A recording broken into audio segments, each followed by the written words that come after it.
As 10th edition draws to a close, we ask one of the big questions. What detachment has been the best for Necrons? And the answer might surprise you.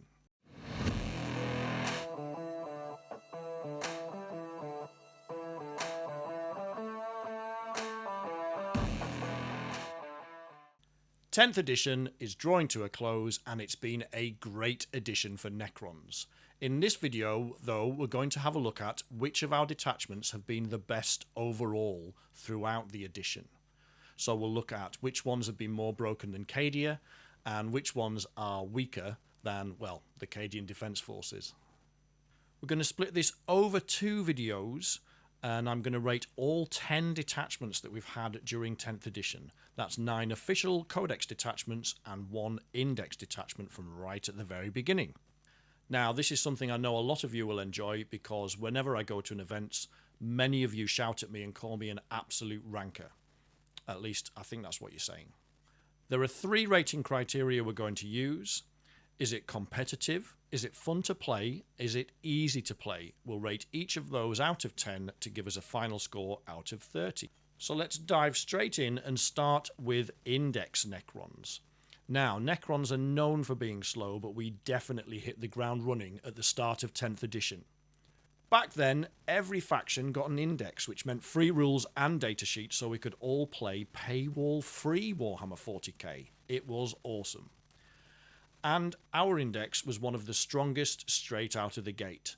The army rule, enhancements and strats were largely what we still have in Awakened Dynasty, but the data sheets were often much stronger than what we got in our codex ultimately. And often, that combination was enough to make your opponent madder than a Space Marine with scarabs in his power armour. The best builds centred around Lichguard with swords and shields as our anvil units. They were virtually indestructible due to being -1 to wound, and the fact that back then you could take a Cryptek with them. That was typically a Technomancer for the 5-up Feel No Pain on top of their 4-up Invuln, and it also meant that you could take Cryptothralls for the ablative wounds too. Then the Overlord leading them also had access to a free stratagem once per battle round, and you could use that for extra reanimation, and at that time in 40k, every Overlord could do that once per battle round, even if another Overlord had already used that strat. Add in the fact that the Reanimator had a 12-inch aura, who doesn't love 12 inches, and you can see why it was OP. Put simply, in a war of attrition for the midboard objectives, Lichguard won every time. They would survive charges from even elite units and then steadily grind down their opponents beneath their metal heels over 2 or 3 turns, and that left the rest of your army free to dominate the battlefield. In terms of rating the detachment, for ease of play, I've given it 9 out of 10. It definitely felt like playing 40k on easy mode. Fun-wise, 7 out of 10 from me. I think it's great if you enjoy that passive playstyle of Hammer and Anvil. And in terms of competitiveness, my goodness, I've given it 9 out of 10. Because at that time, its win rates were only bettered during Index Hammer by Genestealer cults and the insanely strong Eldari. And that gives us a total score of 25 out of 30. Pretty healthy for our first detachment. We'll look next at Annihilation Legion. Now, this was Games Workshop's first stab at a Destroyer cult detachment, but it flopped harder than Disney's Snow White reboot. It was intended to be a glass cannon design, but it ended up being all glass and no cannon. The detachment rule is set around charge bonuses for destroyers and flayed ones. Now, this was eventually updated to include an AP bonus for shooty destroyer units because they'd been ignored initially. But even that was not enough to make this detachment competitively viable, and it is now all but disappeared from the tournament scene. The reasons behind this are that the enhancements were weak, and while some of the stratagems, like a 6-inch pile-in and consolidate, were really good, most suffered from being in an early codex. To give you an example, it remains one of the only detachments with a Blood Surge style stratagem that does not allow you to end your move in engagement range. So if your enemy shot you, you could move, but you couldn't surge into combat, which is pretty poor. And for me, perhaps the most damning indictment of Annihilation Legion is that Scorpec destroyers, the poster boys of this detachment, ended up being more potent in Awakened Dynasty in a lot of cases. So you're already probably expecting quite a low score, and you'll be right here.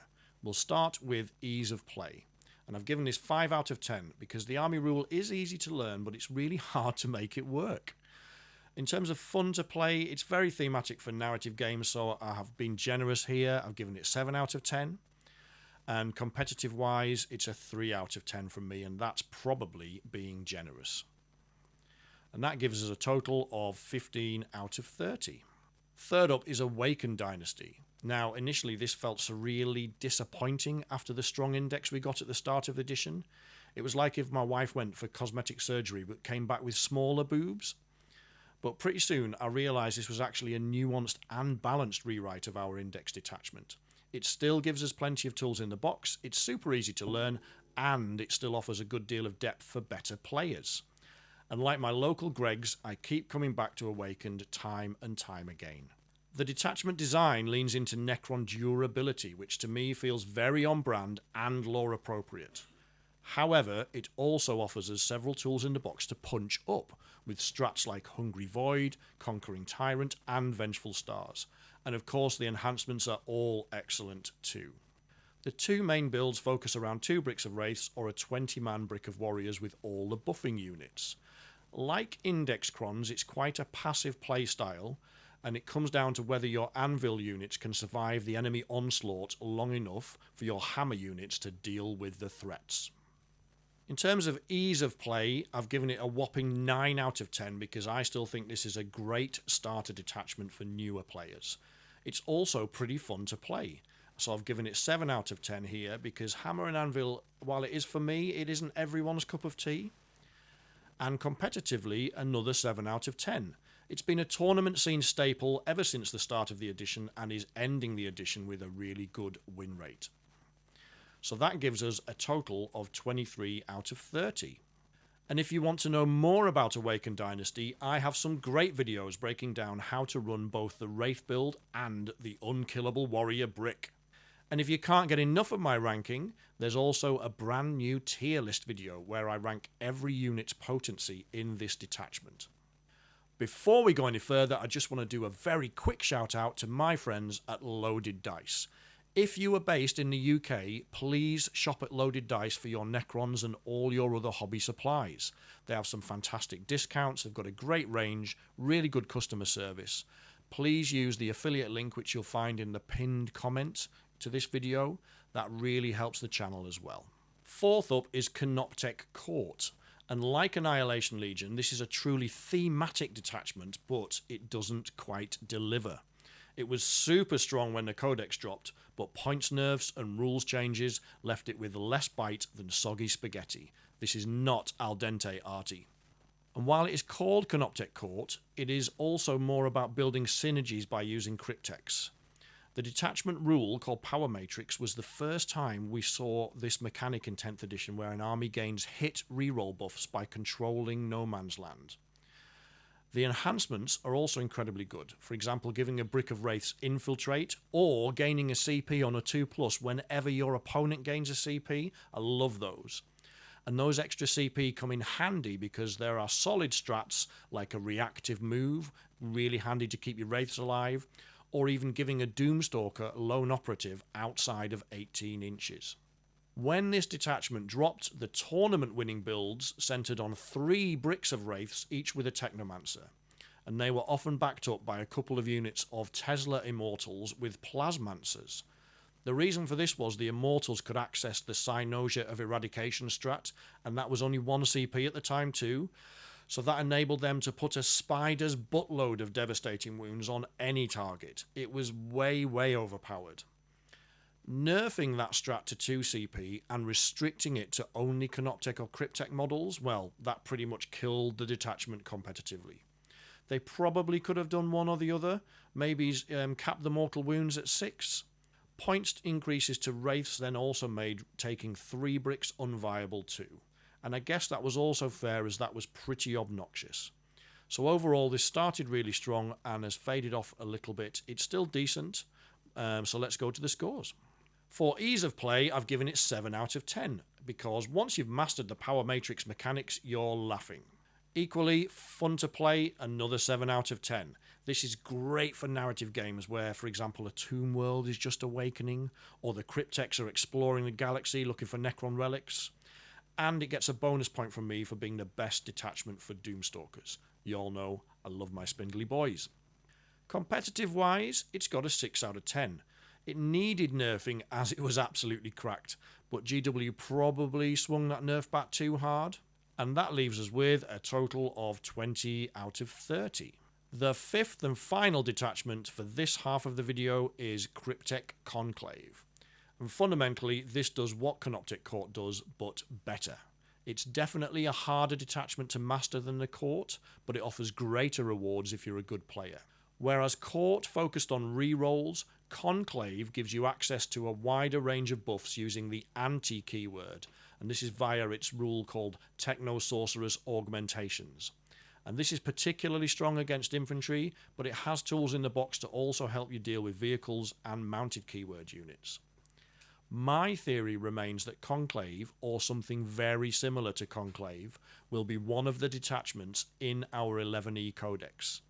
If this is true, that access to anti-mounted keyword might be very strong, as I have a very strong suspicion that bikes will be more prevalent in 11th edition. For more on this discussion, see my recent video called What's Next for Necrons.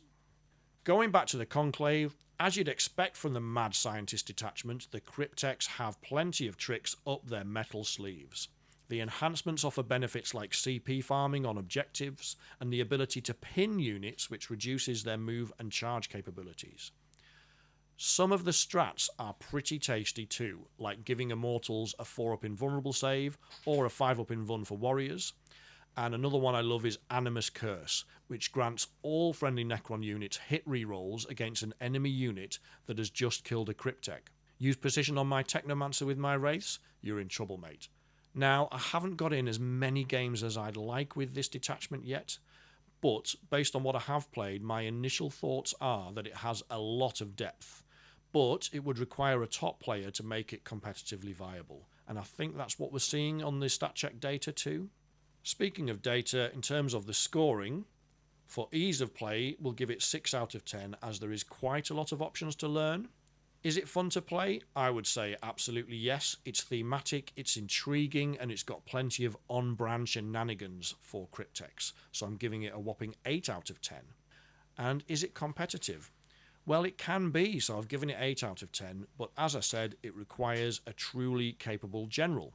Now that gives us a total of 22 out of 30. That's the halfway point reached, so here's the scores on the doors so far.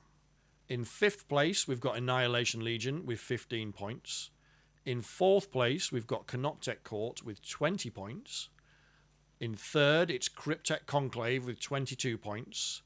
In 2nd place, Awakened Dynasty with 23 points. And the top of the tree is Index Necrons at number 1 with 25 points. I'll be back next week with the remaining 5 detachments. In the meantime, let me know your ratings and rankings in the comments. What's been your favourite detachment in this edition and why? All that's left for me to do is to give a big shout out to our Patreons.